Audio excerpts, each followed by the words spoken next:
Բարի երեկո հարգելի հեռուստադիտողներ, 168 TV-ի եթերում ռևյուի հերթական թողարկումն է։ 3 ամբողջ օրվա ընթացքում տագնապալի իրադարձություններ էին ծավալվում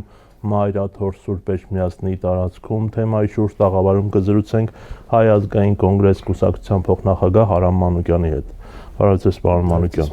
Դուք 3 հազարավոր մարդկանց հետ միասին Էջմիածնում եք, կխնդրեմ ներկայացնել ինչպիսին էր իրավիճակը ձեր աչքերով, ինչ էր կատարվում եւ ինչպես կներկայացնեք այն ամենը, ինչը սկսվեց փաստորեն տիրադավ հռչակված եպիսկոպոսների Մայրաթոր գնալու եւ այնտեղ հավաք կազմակերպելու հայտարարությունից։ Շնորհակալություն։ Երեկվա զգացմունքները բաներ, շատ հակասական։ Նախ ամեն ինչ տեսնել հնարավոր չէր, ժողովուրդ այնքան շատ էր, որ հնարավոր չէր տեսնել, ասենք 100 մետր հեռու ինչ է կատարվում։ Հիմնականում մենք մասնակցեցինք ժամերկությանը եկեղեցու ներսում, տեղ գտանք եւ զգացողություններս այսպիսին էր եւ հետո կիսում էինք ընկերներիս հետ նույնը իրանց մոտ էր։ Նախ հպարտության զգացում կար, որ այդքան մարդ հավաքվել է, որ այդ մարդիկ իսկապես գիտակցում էին եկել էին եկեղեցին պահելու, շատ էին, այսպես նաեւ նվիրյալ մարդիկ էին զգացում էր, հատկապես եկեղեցում բոլորը այսպես ստրես էին ապրում, շատ ծանր էին տանում, շատերը ուղղակի լաց էին լինում այդ աննորմալ վիճակից, այդ վտանգի սպասումից, հատկապես կանայք, գիտեք ոնց էր, ասենք եթե հանկարծ աղմուկ էր լինում, իրանք խնդրում էին մնացածներին, որ աղոթեք, որևէ բան մի արեք, որևէ աղմուկ մի արեք, այսինքն իսկապես հավատացյալ մարդու բաներ, դիրքորոշումներ շատերն էին այդպես եւ այդ ընթացքում ինչ ամեն ինչ նորմալ գնում էր փոքր էլեմենտներ ասում ինձ համար կարեւոր ասենք երգչախումբը երգում էր լրիվ մի ուրիշ հոգեթողությամբ զգացվում էր որ ոնց որ վերջին երգ լինի որպես փրկության երգ լինի այդ ժամերկության երաժիշտները երգիչները լրիվ ուրիշ զգացողություն էր իսկապես դա կարող է նույնիսկ հիմա բան թվալ որ ես ներկայացնում շատ էմոցիոնալ բայր բայց իսկապես այդպես էր եւ օրինակ այսպեսի պահ եղավ երբ որ վեհապարը սկսեց խոսել դրսից փորձեցին մի քանի հոգի ներս մտնել դռանը խփում էին ներս էին գալիս ներսից էլի ժողովուրդ ասեց հանգստացեք մի պատասխանեք եւ տպավորությունը նաեւ այն էր որ ոնց որ ասպատակներ են եկել ոնց որ հարցակում ա եղել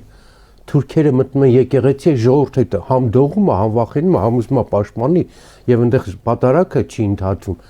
այդ այն զգացողություն կար հետո էլ ինքերնս էլ ասի նույնիսկ տպավորություն կար ոնց որ ճշնամին հարցակվել է քո վրա էսա որ որը դարպասները պիտի ջարդի ու ներս գա եւ ինչ էին նրանք ուզում խառնել ընդհանրապես խանգարել ուրիշ ոչ մի բան այսինքն փչացնել միջոցառումը վեհապարը այնտեղ անում ժամերկություն իրենք մտնեին աղմուկ անային փորձեին խանգարել ուրիշ բան չէին էլ կարող անել նույն այսպեսի ես ձեզ կարծիք ասեմ եթե ժողովուրդը լիքը չլիներ իրենք կգրավեին իմ կարծիքով է տպավորությունն այսպեսին է այսինքն այդ 10 հոգու խնդիրը եթե ժողովուրդ հավաքված չլիներ մտնել եկեղեցին գրավել կարող է չգիտեմ որոշեին վեհապարին տանեին կամ ձերբակալեին կամ ընդհանրապես խանգարեին միջոցառումը վստահ եմ որ մեծ քանակ լինելը զսպեց որևէ այլ քայլ անելու եւ իրանք գլխիկոր գնացին հեռացան բայց ընդհանուր մեկ էլ մյուս բանը նայում ես ախր ինչի՞ պիտի այսպես լինի սա ողբերգություն է սա շատ տխուր է քո մայր եկեղեցում 1700-ամյա ավանդույթն է շարունակվում պատարակ է ժամերգությունը եւ ինչի՞ պիտի դու վտանգ զգաս որ կարող է այդ միջոցառումը չեղալ հայտարարվել ամոթ լինի խայտարակ լինի ծաղրի բաներ այսինքն ողբերգության էլեմենտ կա սրա մեջ էլի որ հասել ենք այնտեղ որ մայր եկեղեցին ասպատակման վտանգի տակ է այսինքն հակասական էր այդ հպարտության զգացումը ասում ժողովրդին իսկապես արժե ասել շնորհակալություն որ ձևի կազմակերպված եկան եթե թույլ կտակ առաջանցնելով այսպեսի մի բան ասեմ շատ եմ լսում քննադատում են եկեղեցուն եւ վեհապարին, որ ինքը ավելի ակտիվ քայլեր չի անում, ավելի ագրեսիվ չի, ժողովրդին չի հրավիրում պատարակներին։ Ես ձեզ ասեմ, երեկվա զգացողությունս հետևյալն է եզրակացությունս։ Պետք չի որ եկեղեցին այդ ձևի հրավեր անի։ Եկեղեցին ոչ ախրանա ունի, ոչ զենք ունի, ոչ պաշտպանիչ համակարգ ունի։ Իր միակ պաշտպանիչ համակարգը ժողովուրդն է։ Եվ եթե ժողովուրդը չզգա սրա կարևորություն, ինքը չգնա պաշտպանելու վեհապարին կամ եկեղեցուն, անիմաստ է պաշտպանել եկեղեցուն։ Մի քիչ կտրուկ եմ ասում, բայց իրականությունը սա է։ Եկեղեցու միակ պաշտպանը պետք է լինի քաղաքացին։ Այն լացող կինը, որոնք այսպես շալերով կապված, թաշկինակներով կապված աղոթում էին, արտասվում էին, որ Աստված այս եկեղեցին պահի, վեհապարին պահի։ Դա է միակ փրկությունը։ Եվ եթե հանկարծ եկեղեցին այդ սխալը անի, կարող է սա սուբյեկտիվ է։ Եթե եկեղեցին հանկարծ գնա ակննդական ատաման սկզբունքով եւ վարվի այնպես ինչպես իշխանությունն է վարվում իր նկատմամբ կամ փորձի վարվել այնպես ինչպես իր նկատմամբ վարվում, ինքը կկորցնի իր այն բարձր հոգեվոր իշխանությունը, հեղինակությունը։ Ոստի լուծումը մեկն է եւ եք դա մի քիչ գոնե ստացվեց։ Ժողովուրդը պետք է գնա պաշտպանելու եկեղեցին, ոչ թե եկեղեցին կանչի ժողովրդին պաշտպանության։ Եթե ժողովրդի խելքը հասնում, այնքը գիտակցում է, թե ինչ կարող է կորցնել, եթե իշխանությունները խելոքացնեն կամ զսպեն կամ չեզոքացնեն եկեղեցուն, դա արդեն խայտարակություն կլինի։ Ժողովուրդը սա պետք է զգա։ Երեկվա դպրոցությունս ասում եմ այդպիսին էր եւ զուգահեռաբար ոնց որ երկու աշխարհում ապրենք, հասկանում եք, ոստիկանները գիծ էին գծել այս կողմը ժողովուրդներ ազատ գնացող եկող, այս կողմը բերած վարչական լծակով կամ զգացում էր են պինդ ջահել նույն տարիքի, նույն դեմքի մարդիկ, որոնք ճանապարհում էին այդ տիրադավներին, ակնհայտ ծառայության։ Իդեպ դրա համար ոստիկանապետը ասաց, որ չգիտեմ թե շատ տարբեր էին։ Հիմա Արամ կուսակցության տղերքն էլ էին ախրանա աշխատում բաներին, Էջմիածնի հետ տեխնացուն եւ այլն։ Ակնհայտ երևում էր։ Վերջում այնպեսի մի պահ ստացվեց, երբ հանդիպեցին այս դրսի հոսքերը, Նիկոլի աջակիցները եւ եկեղեցու աջակիցները, տպավորություն ձեզ ուղիղ ասեմ։ Դրանց մեծ մասը գլուխները կաղ գնում էին, ակնհայտ իրանք ամաչում էին իրենց արածից, բերել են իրանց վրա տերոր ակիրավրե վարչական լծակը, չգիտեմ, բոլոր մարզերից, բոլոր դպրոցներից, մանկապարտեզներից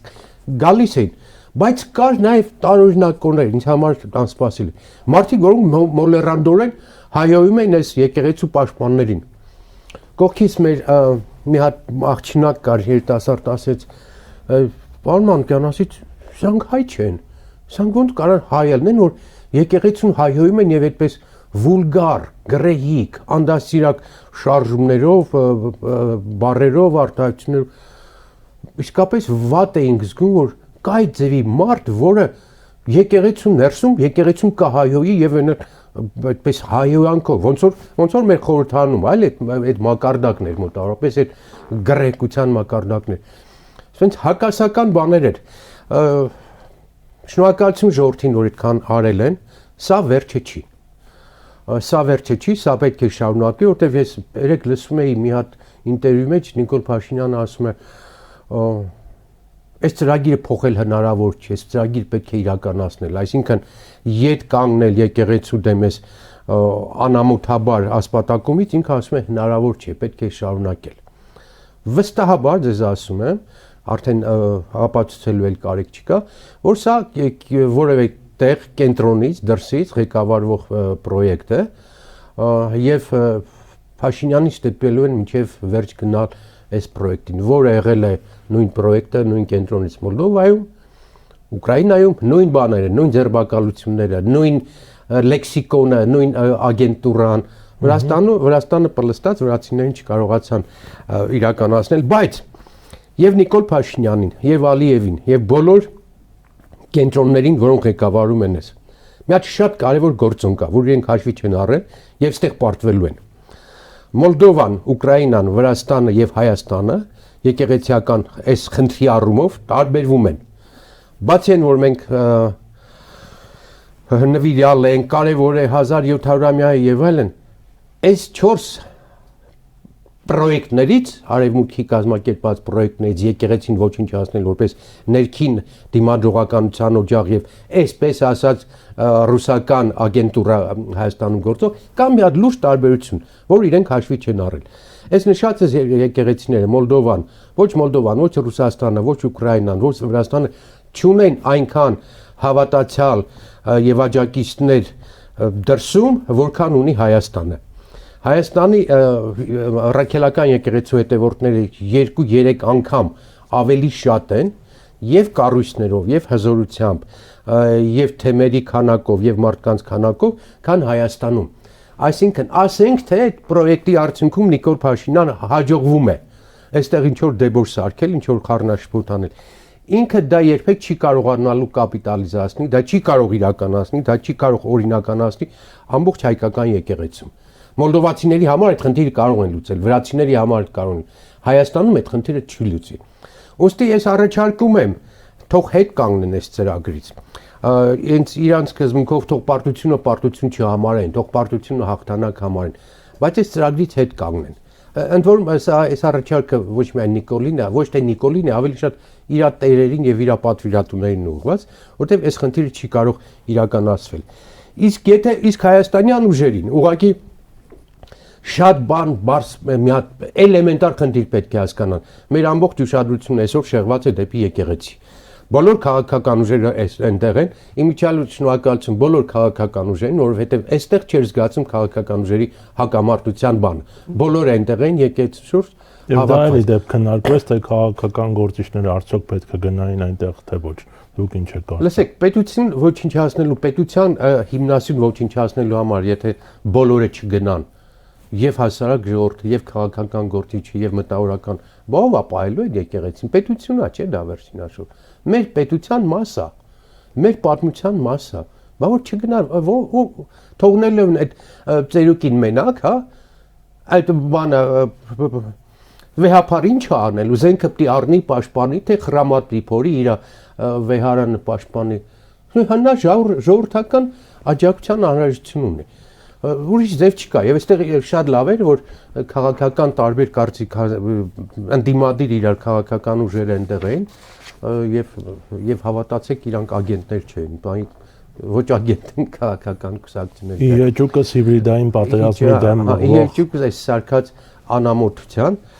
խնդիրը հետեւյալն է, ժողովուրդ պետք է դուրս գալ արտահայտին մարտահրավերներից պաշտպանվելու։ Սա շեղում է, Նիկոլը շեղում է ամբողջ հասարակությունը, հանրությունը, ամբողջ էներգիան, բոլորը ստրեսի մեջ են, ստրես։ Երեկվա այդ ամբողջ բանը կարելի է մի բառով ասել, բոլորը ստրեսի մեջ են։ Այդ ստրեսը փոխանակ գնա անկլավների դեմ, ադրբեջանցիների գալու դեմ, միջազգային կառույցներից մեզ տշելու դեմ, դրսից փող բերելու դեմ, մեկը բերում է փող մյուսի դեմ պայքարելու համար։ Այս ամենն է մեր քաղաքական օրակարգի առաջնահերթ խնդիրները։ Սրանով մենք պետք է զբաղվենք։ Մենք լրիվ թողել ենք դրսի դարպասները բաց, ընկել ենք իրար վրա ջուրու աղբ ենք լցնում։ Սա ամոթ է։ Պարոն Մանուկյան, տպավորությունները իսկապես ինչպես դուք էլ նշեցիք, հակասական են, մի կողմից խայտառակ ամոթ եւ ցավ, որտեղ ես այնտեղ չի իհարկե, բայց այսպեսի մի բան լսեցի, որ տերունական աղոթքի ժամանակ սուլել են այդ խումբը, շրջիկ խումբը, այդ խուժանը, որ ինչպես մենք ասացինք, որ կանգնած էր մայր տաճարի մոտ եւ փորձում էր ներս մտնել, բայց մյուս կողմից կարող ենք ասել, որ եպիսկոպոսների նախաձեռնությունը տապալվեց այնտեղ ինչ որ բաներ հրահրելու եւ այլն, ինչ եք կարծում, Պաստորեն։ Հա, իհարկե տապալվեց։ Այդ ձեր ասած սուլոցները կային, բայց դրսում էին եւ մի պահ խանգարում էին, այդ ամոք խանգարում էր, բայց իրանք այսպես համեմատության համար ասեմ, մոտավորապես մի 10 անգամ քիչ էին, քան եկեղեցու 4 հավաքված պաշտպանները, մի 10 անգամ քիչ էին, դրա համար իրենք այդ մի մաս ամոթի զգացողությունը, ուղիղ sense այնպես էր որ գալիս էին ասենք իմ դեմ, չէին նայում, հայացքները փախցնում էին գնում էին։ Հետո մի ուրիշ բան ասեմ ձեզ։ Իմ կողքին կային այդ բնակավարի տիրապետող մարդիկ եւ ասում էին եկեղեցիական կանոնակարգը, որը 1700 տարի աշխատում է Էջմիածնի համար,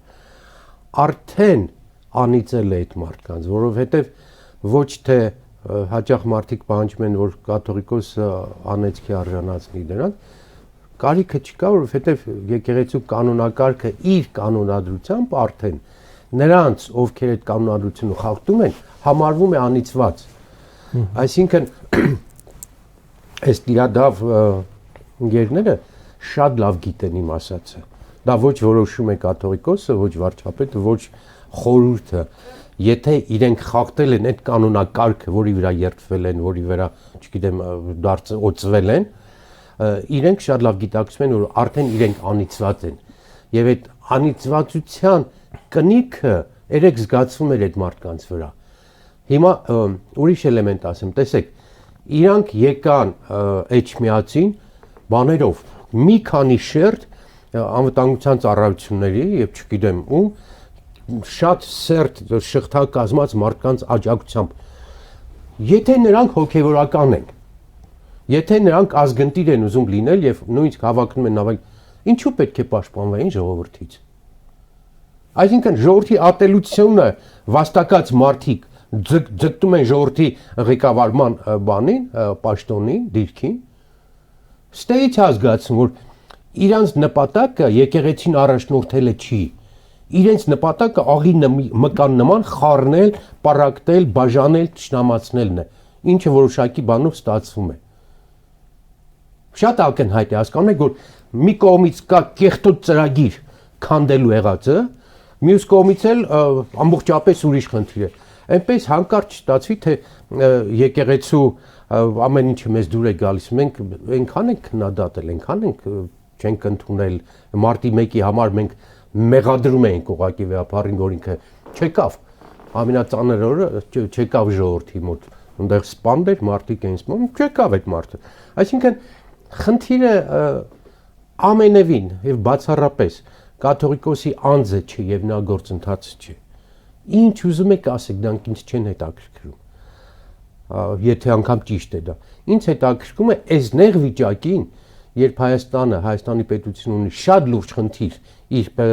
ինքնությունը պահելու եւ ինքնիշխանությունը պահելու համար, մենք ամեն ինչ թողած ինստիտուտն ենք փորձում ոչնչացնել։ Սա է մեր խնդիրը։ Եվ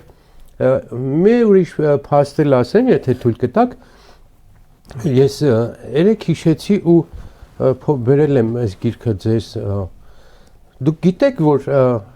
մեր եկեղեցին հատկապես սկզբում 90-ականներին Վազգեն Վեհապարի օրոք լրջագույն գործ է արել Հայաստանի անկախության համար, լրջագույն։ Հիմա այս մարդիկ ինչն է ցավալի, կեղծարարությամբ են զբաղվում, որ հայոց եկեղեցին հայոց անկախության դեմ է եւ իրենք ինչ որ հիմա անում են, Հայաստանի պետականության պահպանման եւ պետականության ուժեղացման համար են անում։ Սա լկտի այլանդակ սուտ է, որովհետեւ գոնե ես ներկա եմ եղել, վկան եմ եղել, մասնակիցն եմ եղել, թե եկեղեցին 90-ական թվականներին ինչ մեծ գործ արեց հանրաքվեն կազմակերպելու, հանրաքվեի արդյունքների վրա ազդեցություն ունեցավ, գործընթացին ամբողջ Հայաստանում եւ Սփյուռքում շատ մեծ դեր ունեցավ։ Իմ երկու միջոցառումն էլ եւ հռչակագրի կարդալը օգոստոսին եւ 91-ին սեպտեմբերի 23-ին Գերագույն խորհրդի որոշումը Հայաստան հռչակելու վերաբերյալ դրան հաջորդել է Վեհապարի ելույթները։ Վեհապարի ելույթները նայեք բանով, YouTube-ով նայեք, այդ ձևի պետականամետ, այդ ձևի պատմական ու այսպես նվիրալի խոսք, անկախության նվիրալի խոսք դուք չեք լսի, չեք տեսնի։ Եվ այս իմ գրքում, վերջի գրքում անկախության հռչակագրի 35-ամյակի համար կազմած, բերել եմ այն բոլոր փաստաթղթերը, որտեղ եկեղեցին իր աջակցությունն է տվել անկախության գործընթացին։ Մի քանի տեղ ասել եմ, պարտավոր եմ կրկնել, որ եւ դոտ գլուխներին մտնի եւ հասարակ ժողովրդի, որ իմանան ուղակի։ Մեր պատմության մեջ միակ դեպքը կա, որ անկախության մյուրոն է եպվել, դա Վազգեն առաջինն է արել 91 թվականի սեպտեմբերի 28-ին։ Անկախություն հռչակելուց 5 օր հետո Էջմիածինը իր պատմական Միրոնը էփեց, որը նվիրեց անկախությանը։ Ու սիրուն մի հատ ճառ ունի, մի հատ ելույթ ունի, որը շատ չի տարածված։ Եվ ինչպեսին է այդ արարողությունը։ Ինչը։ Այդ արարողությունը Այդ արարողությունը հետևյալն է։ Եկեղեցին սովորաբար մեծ արարողությունների ժամանակ, ինչ որ կոնկրետ տոների հետ կապված, մեծ քանակով Միրոն է էփում, եւ որպես սուրբ հեղուկ տարածում է աշխարհի բոլոր համայնքներին, աշխարհի 49 թեմերին է բաժանում, եւ այդ թեմերն էլ բաժանում են իրենց եկեղեցիներին, որպես սուրբ մեռոն, այդ մեռոնով կնունք են անում, երեխա են կնքում, պսակ են անում, իրենց ներքին բաներն է, բայց իրենց ամենագեղեցիկ միջոցառումներից մեկն է, որ չգիտեմ 40 ծաղիկից 42 ծաղիկ են հավաքում, մեռոն են նեփում, եւ պատմության մեջ միակ դեպքը ուրիշ դեպք չի եղել կամ հնարավորություն չի եղել անկախության մեռոն նեփելու։ Այս գրքի մեջ կարող եք ծանոթանալ վեհապարի ասույթները, նրա ելույթները անկախության հետ կապված եւ տեսնել թե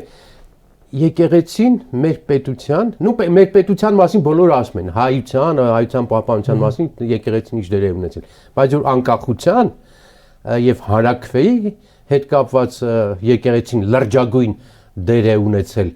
դա շատ քիչերը գիտեն եւ դա հպարտություն է այդ աջակցությունը, հա, որպես անկախական շարժման։ Իհարկե զգում եմ եւ փոխադարձաբար էր հասկանում եք հենց դրանից հետո մի տեսակ ժողովրդի մեջ եւ եկեղեցու մեջ այսպես համերաշխության մի հատ բում եղավ վանոյեն արտահայտություն մենք այսօր բոլորս պետք է ներենք մեկս մեկու այդ մթնոլորտը ստեղծվեց դա տարածվեց այդպես եկեղեցաշինությունը կտրուկ զարգացավ 30 եկեղեցի Տեր-Պետրոսյանի հրամանագրով 30 չգործող եկեղեցի որոնք պետության սեփականություն էին նվիրվեցին բանին Սուրբ Էջմիածին եւ Էջմիածին դրանից հետո մի քանի տարի հետո մի քանի տարվա ընթացքում այդ եկեղեցիները դարձած գործող շքեղ տաճարներ գործող եկեղեցիներ այս է պետության եւ եկեղեցու համագործակցության լավագույն ձևը Ես կարդում էի դեպ 2011 թվականին կարծեմ առաջին նախագահ Տեր-Պետրոսյանի ելույթում այն հատվածը եկեղեցի պետություն հարաբերությունների մասին, որ պետությունը ոչ մի դեպքում չպետք է միջամտի, այսպիսին էր մոտավոր միտքը, որ եթե խնդիր կա եկեղեցում, ապա դա միայն եկեղեցու հոգևոր ղեկավարությունը պետք է լուծի այդ խնդիրը։ Միանշանակ բոլոր քաղաքակիրթ երկրներում, բոլոր նաև աշխարհիկ երկրներում կարգը այսպեսին է։ Եկեղեցին առանձին է իր համայնքով, ինքն է կարգավորում իր դաշտը, պետությունը չի խառնում նրա մեջ, բայց եկեղեցին նաև քաղաքացիներ են այդ շատ բարձ։ Ընդ որում այդ ձեր ասած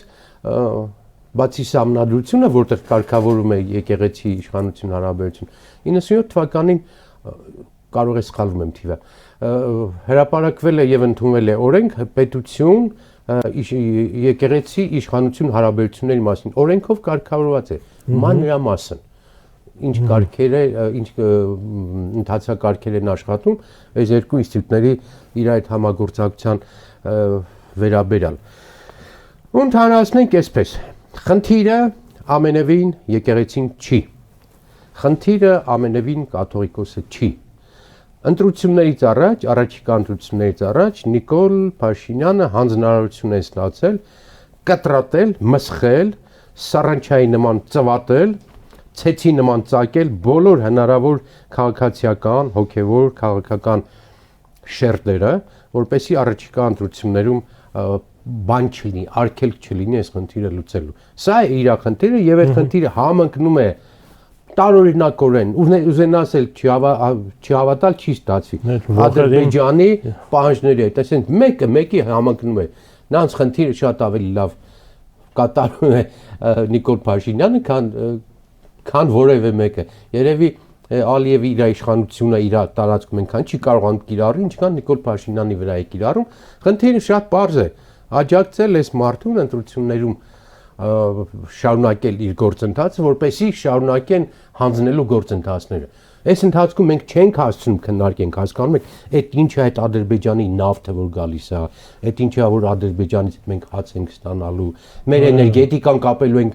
Ադրբեջանի հետ, հակառակորդ թշնամու հետ, որի հետ պատերազմը չի ավարտվել։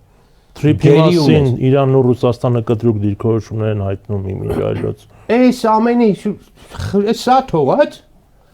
սելավը տանում է, տակը տունը տանում է, հասկանում ես, քո անկախությունը տանում է։ Մենք դրել կաթողիկոսի աղջիկ ունենալն ենք քննարկում, սա խայտարակություն է, ամոթ է։ Եվ հասարակությունը կուլ է տալիս ցավալիորեն։ Հասարակությունը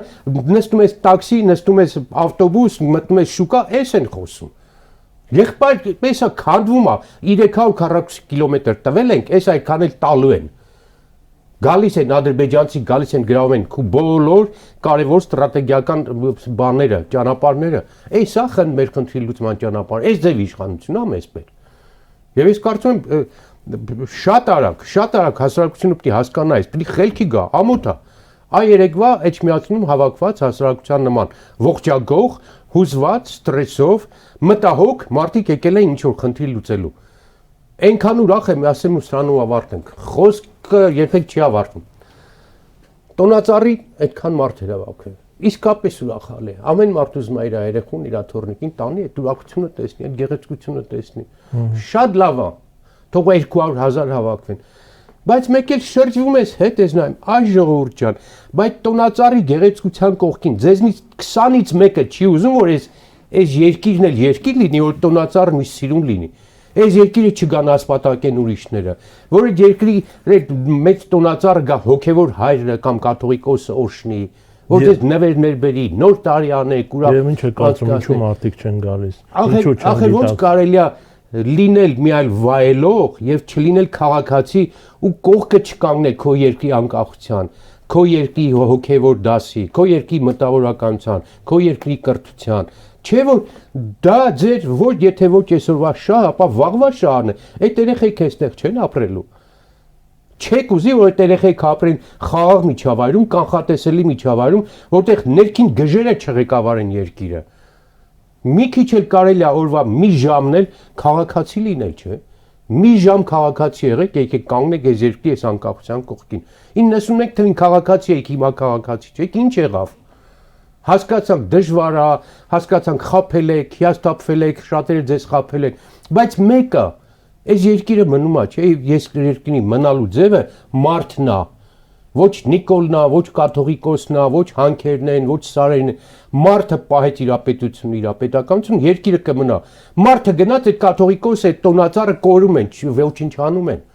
Մարդիկ այս մի բանը պետք է հասկանան։ Սիրելի ժողովուրդ, եկեք, տեր կանգնեք ձեր երկրին։ Օրը մի ժամ քաղաքացի աշխատեք, օրը մի ժամ անկախություն պահեք։ Այլ կերպ չենք կարող, վերջ կլինի։ Ներող կլնեք մի քիչ բաների համար, շեղումների համար։ Միանգամայն նորմալ։ Բայց վստահ եմ, կլինի այդ, այն ինչ որ ասում եմ լինելու է։ Ժողովուրդը չի փոխվել, իրավիճակն է փոխվել։ Մենք գալու ենք 91 թվականի այդ վերելքի պահին։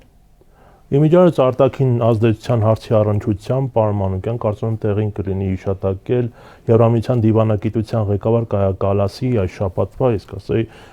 սկանդալային հայտարարություն այն մասին, որ Հայաստանի իշխանությունները դիմել են Եվրամիությանը արտաքին միջամտության դեմ պայքարում աջակցելու հարցում։ Արտաքին միջամտություն, փաստորեն, արտաքին միջամտության դեմ պայքարում, այս համատեքստում դուք ինչ եք կարծում, ես ձեր խոսքում դա նկատեցի, որ հնարավոր արտաքին պատվերն էլ կա, սա ավելի շատ Նիկոլ Փաշինյանի ներքաղաքական օրակարգն է, թե արտաքին ինչ որ օրակարգ է հեռուն գնացող խորքային նպատակներով եւ դեպի ուր է այս ամենը տանում։ Վերջից սկսեմ, սա արևմուտք, արևելք ընթացող աշխարհաքաղաքական պատերազմի փոքր էլեմենտ է։ Եվ Նիկոլ Փաշինյանը հայտ է ներկայացել որերորդ անգամ այդ կոնֆլիկտի մաս կազմելու։ Եվ այն, որ իրենք դիմել են օգնության Եվրոմիությանը փողով արտաքին հիբրիդային պատերազմի դեմ պայքարելու համար, ակնհայտ երևում է, որ տղա բերելու նման բան է։ Outsourcing են անում, ասում են եկեք մեզ ղեկավարեք, եկեք փողը տվեք, մենք ձեր ուզած ձևով ղեկավարվենք։ Սա նման է հետևյալին, ես պատրաստ եմ լինել ձեզ գործիք, եկեք ինձ որպես գործիք օգտագործեք։ Եվ կողմ բռնել, արևելք, արևմուտք, կամ Ռուսաստան-Ամերիկա, կամ Ռուսաստան-Ուկրաինա, կամ Ռուսաստան, չգիտեմ, Եվրոմիություն, կամ Եվրոմիություն արևելք էս վեճին, եւ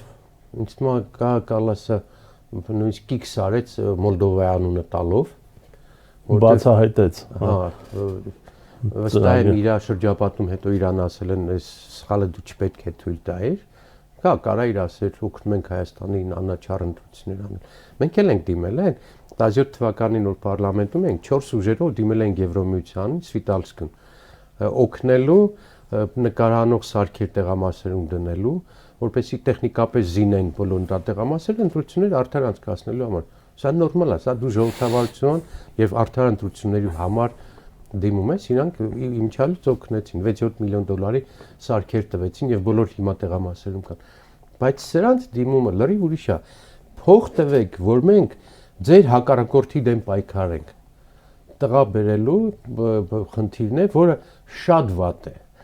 Շատ վատ է անդրադառնալու այդ մեծ խաղացողների համար, շատ վատ է քո համար, որ դու արդեն այնքան անզորես, որ տղայս բեր, բայց շատ լավ է, որ ակնհայտ երևում է, որ այսինքն Նիկոլը իր ներքին ռեսուրսները լավ հաշվելով չի տեղավորվում։ Եղած ռեսուրսով, եղած ռեյտինգով, վստահ եմ իրան զեկուցում են իրավիճակը, ինքը չի կարող առաջիկա ընտրություններում հաղթել։ Դրա համար բերում է այդ outsourcing այդ արտաքին ուժերը, որպեսզի իր կեղծիկ անելու կամ կուսակցություն փակելու, այդ Մոլդովան դրա համար եմ ասում, Մոլդովայի մեր կուսակցություն չթողեցին մասնակցի։ Այդ ձևի վայրի քայլերի դիմելու դեպքում եվրոպացիները կամ դիտորդական կազմակերպությունները ոչինչ չգրանցեն, ոչ մի բան չբողոքարկեն։ Սա է ամբողջ ծրագիրը, բայց իմ զգացողությունը հետեւյալն է։ Դեպքերը այնքան արագ են զարգանում, Ալիևը այնքան է արագացնում Փաշինյանին այդ համատեղ ծրագրերը իրականացնելու համար, որ դրա արդյունքում Նիկոլի ուժեր ուղղակի պատրվելու են։ Հնարավոր չի ձգել, որովհետև երեկվա իմ զգացողությունը դա էր եւ շարունակվելու է դա, ավելի շուտ կարող է իր ձախողումը արձանագրվել, քան ընտրություններն են։ Որտեւ այդ քայլերը անելու դեպքում հնարավոր չի հասարակության մեջ ոչ թե դժգոհություն չլինի, այլ ըմբոստացում չլինի։ Նկատի ունեք եկեղեցում ձախողումը, եկեղեցին գագաթներ, որովհետև եկեղեցին այն ամենամեծ կտորներ, ամենաոչ կուլ տալու կտորներ, որին իրանք բախվեցին։ Գիտեք, 4-5 փաստաբան կարող է ձերբակալի, չգիտեմ, 2-3 հոգևորական, բայց եկեղեցին գրավել է եւ ասպատակել, ինչպես մողոլ թաթարական արշավանքներն են գալիս հայկական եկեղեցիները ասպատակելու, ավիրելու, դա կուլտալ հնարավոր չի։ Եվ ասում, այստեղ հաշվարկից սխալ են արել իրանք։ Իրա առաջադրանք սխալ են հաշվարկել։ Այդ սխալի արդյունքում ինքը շատ մեծ բաներ կունենա, խնդիրներ կունենա եւ կարող է երկիրը մտնել ուղղակի ցնցումների փուլ։ Ցնցումների փուլ, որը ոչ մի լավ բան չի բերի։ Բայց գնում ենք մենք ճանապարհ։ Տղա բերել հենց դա է նշանակում։ Ձեր հարցի պատասխան, այսինքն ինքը այնքան թույլ է, որ վերջի հաշվով է 15 միլիոն դոլարը գումարել չգիտեմ։ Հարգված բան չի, չէ, բայց ոչ մի կյանքում ոչ մի աշխարհում։ Միշտ օրինակներ են բերում։ Ախր մեր ամենածանր պահերին, պատերազմի ժամանակ, սովի ժամանակ, բլոկադայի ժամանակ մեզ եղել են այդ ձևի առաջարկներ, որ եկեք ձեզ օգնենք, մոտավորապես դուք արեք այն ինչ որ մենք արել ենք։ Տեր-Պետրոսյան միշտ ասում էր, այդ ինչ որ ինձ սկուտեղով ուզում են իշխանություն տան, ես ծաղիկել կդնեմ վրան, կմատուցեմ այդ ինձ իշխանություն առաջարկողներ։ Երբեք կոմպրոմիսի չենք գնացել։ Չենք գնացել անգամ մեր ծանր պայմաններով։ Մշտապես հիշում եմ այդ օրինակը, շատ եմ վերջերս կրկնում։ Ռուսաստանը մեզ առաջարկեց զորքեր մտցնել Վրաստան, փոթից հաց ապահով Հայաստան հոցերենը բերելու համար։ Գիշերներով քննարկել ենք խորհրդարանում եւ ընդունել որոշում, որ մենք Վրաստան զորքեր չպետք է մտցնենք, Վրաստանը մեր եղբայր հանրապետությունն է, բայց Հայաստանի փրկության խնդիրներ։ Մենք այդ տղայի աջակցությունը, որը կոչվում է Ռուսաստանի այդ աջակցությունը մեր ծորենը այստեղ հասցնելու համար չընդունեցինք, որովհետեւ դա տղա բերել էր, այսինքն մենք օգտագործելու ենք Ռուսաստանի ուժը Վրաստանի դեմ, չենք արել, չենք գնացել դրան։ Մեր քաղաքական կրեդոն միշտ եղել է լինել իսկապես անկախ։ Բոլորի հետ լավ։ Հիմա հաճախ բանաձև են գտել, մեղադրում են ռուսական ագենտ լինելու։ Հայ ազգային կոնգրեսը առաջին եւ միակ կուսակցությունն է, որ եվրոպական կուսակցությունների լիիրավ անդամ է դարել։ Միակը եւ լրիվ անդամ։ Այսինքն ես հիմա եվրոպացի եմ։ ՀՇ-ի Լևոն Տեր-Պետրոսյանի ժամանակ Ամերիկայի Միացյալ Նահանգների հետ հարաբերությունները եղել են ամենաբարձր մակարդակի, գործնական մակարդակի, պատմական այցելություններով, պետական այցելություններով, քաղաքական, դիվանագիտական, ֆինանսական աջակցություններով։ Բոլոր բնակավարներում Ամերիկայի հրաշալի կապ է։ Մենք հիմա Ամերիկա մետ ենք։ Ռուսաստանի հետ եղել է հրաշալի հարաբերություններ, զենքի, զինամթերքի, տնտեսության, բոլոր առումներով։ Իրանի հետ առավել ևս։ Կողմ ենք եղել միշտ Թուրքիային։ Հիմա ես որ մետից եմ, ինձ կարող եք ասել, թուրքամետ եմ, իրանամետ եմ, ռուսամետ եմ, եվրոպամետ եմ։ Եթե ուզում եք անեմ, բոլորից էլ եմ, բոլորամետ եմ։ Դուք հայ եք։ Որի կենտրոնում Հայաստանն է։ Եվ այս խելոքները Հայաստանը բաժանել են այսպես սև ու սպիտակի, էլ ուրիշ արանքում բան չկա, կամ արևմուտք ես, կամ արևելք ես։ Իսկ չի կարա լինի եւ արևելք լինել եւ արևմուտք լինել, քաղաքացի լինել, հայ լինել։ Շնորհակալ եմ, թող այս տարին ավարտվի խաղաղ, ձեր լսողների հոգին հանգիստ լինի, զբաղվեն իրենց նոր տարվա առևտրով, երեխեքին տոնածառ տանելով, բայց չմոռանան, որ օրվա մի ժամ պետք է զբաղվել երկրի գործերով։ Շնորհակալություն։ Շատ լավ բան ասացիք։ Դա Աստված առաջ, պարոն Մանուկյան։ Շնորհակալ եմ հետաքրքրության համար։ Հարգելի հեռուստադիտողներ, հիշեցնեմ, մենք զրուցում ենք Հայ ազգային կոնգրեսի փոխնախագահ Արամ Մանուկյանի հետ։ Մնացեք խաղաղությամբ, կհանդիպենք։